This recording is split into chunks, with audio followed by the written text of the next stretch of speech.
تذکرہ سیدنا عیسیٰ علیہ السلام۔ سیدنا عیسیٰ علیہ السلام کا انبیاء کرام کی جماعت میں اہم اور خصوصی مقام ہے۔ آپ بنی اسرائیل کے آخری نبی ہیں، یعنی بنی اسرائیل میں انبیاء علیہ السلام کی آمد کا سلسلہ آپ پر ختم ہو گیا۔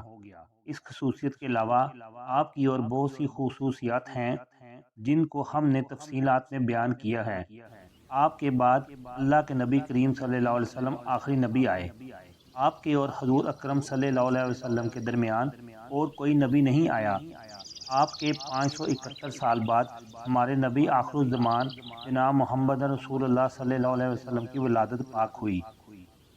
عیسیٰ علیہ السلام نے اپنے بعد آن حضرت صلی اللہ علیہ وسلم کی آمد کی بشارت سنائی، اور حضور پاک صلی اللہ علیہ وسلم نے خود فرمایا کہ میں اپنے باپ ابراہیم علیہ السلام کی دعا اور عیسیٰ علیہ السلام کی بشارت کا مظہر ہوں۔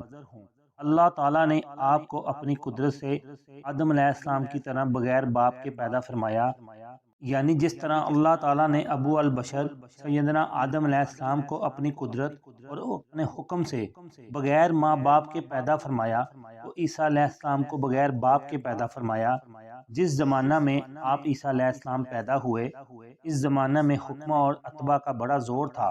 بڑے بڑے پیچیدہ امراض والے مریض ان حکمہ سے علاج کرا کر شفا یاب ہو کر جاتے تھے۔ ان لوگوں کو اپنے فن پر اتنا ناز تھا کہ ہر قسم کا دعویٰ کیا کرتے تھے۔ اللہ تعالیٰ نے آپ عیسیٰ علیہ السلام کو ایسے معجزے عطا فرمائے کہ مادر زاد نبینا آنکھوں پر اور کوڑی کے جسم پر ہاتھ پھیر دینے سے صحت مند ہو جاتے تھے۔ ان امراض کے علاج سے یہ نامور طبیب عاجز تھے۔ ان معجزات کو دیکھ کر بھی بہت کم لوگ آپ عیسیٰ علیہ السلام پر ایمان لائے۔ ان کے علاوہ اکثر بنی اسرائیل آپ کے مخالف بلکہ آپ کی جان کے دشمن ہو گئے۔ جس گھر میں آپ اپنے حواریوں کے ساتھ بیٹھے ہوئے تھے، مخالفین نے اس گھر کا محاصرہ کر لیا۔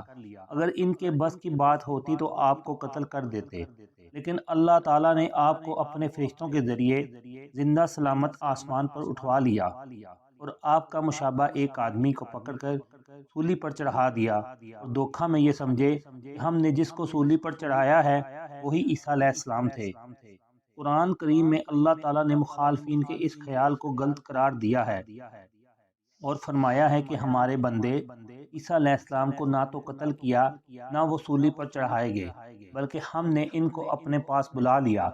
اس لیے اہل اسلام کا یہ عقیدہ ہے کہ عیسیٰ علیہ السلام زندہ ہیں، اور قیامت کے قریب آپ دنیا میں تشریف لا کر صلیب کو توڑ دیں گے، خنزیر یعنی کہ سور کو قتل کریں گے اور دجال کو قتل کریں گے۔ آپ کے دنیا میں تشریف لانے کے بعد تمام مذاہب ختم ہو جائیں گے، صرف اسلام باقی رہے گا۔ ہر طرف فراخی فارغ البالی کا دور دورہ ہوگا۔ آپ دنیا میں دوبارہ تشریف لانے کے بعد نکاح کریں گے، نکاح کے بعد اولاد ہوگی۔ دجال کا فتنہ ختم ہونے کے بعد امام مہدی کی وفات ہو جائے گی۔ عیسیٰ علیہ السلام نماز جنازہ پڑھائیں گے اور مسلمانوں کے ساتھ مل کر دفن کریں گے۔ امام مہدی کی وفات کے بعد امور خلافت آپ سنبھال لیں گے اور شریعت محمدی صلی اللہ علیہ وسلم کے موافق اور امور خلافت انجام دیں گے۔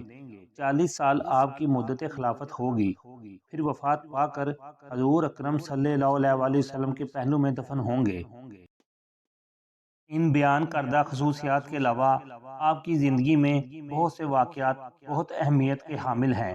بغیر باپ کے خدا کی قدرت اور اس کے حکم سے آپ کی پیدائش، آپ کو فرشتوں کے ذریعے آسمان پر زندہ اٹھوا لیا جانا، آپ کا اب تک زندہ رہنا، قیامت کے قریب آپ کا پھر دنیا میں تشریف لا کر دجال کو قتل کرنا، پھر 40 سال تک شریعت محمدی صلی اللہ علیہ وسلم کے موافق اور امور خلافت انجام دینا، اس کے بعد وفات پا کر حضور اکرم صلی اللہ علیہ وسلم کے پاس روضہ اقدس میں دفن ہونا۔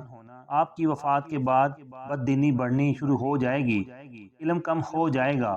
اسی دوران ایک زبردست دھواں دنیا کو اپنی لپیٹ میں لے لے گا۔ یہ دھواں 40 دن تک چھایا رہے گا۔ اس کے بعد 10 ذی الحج کا دن گزرنے کے بعد رات اتنی لمبی ہو جائے گی کہ دن نکلنے کا نام نہ لے گا، جس کی وجہ سے لوگ تنگ آ جائیں گے۔ اس کے بعد معمولی روشنی کے ساتھ سورج مغرب کی طرف سے طلوع ہوگا اور توبہ کا دروازہ بند ہو جائے گا۔ اللہ تعالیٰ یقین کامل کے ساتھ ایمان کی طاقت نصیب فرمائے۔ لائک اور شیئر کر دیں، چینل کو سبسکرائب اور فالو کر دیں۔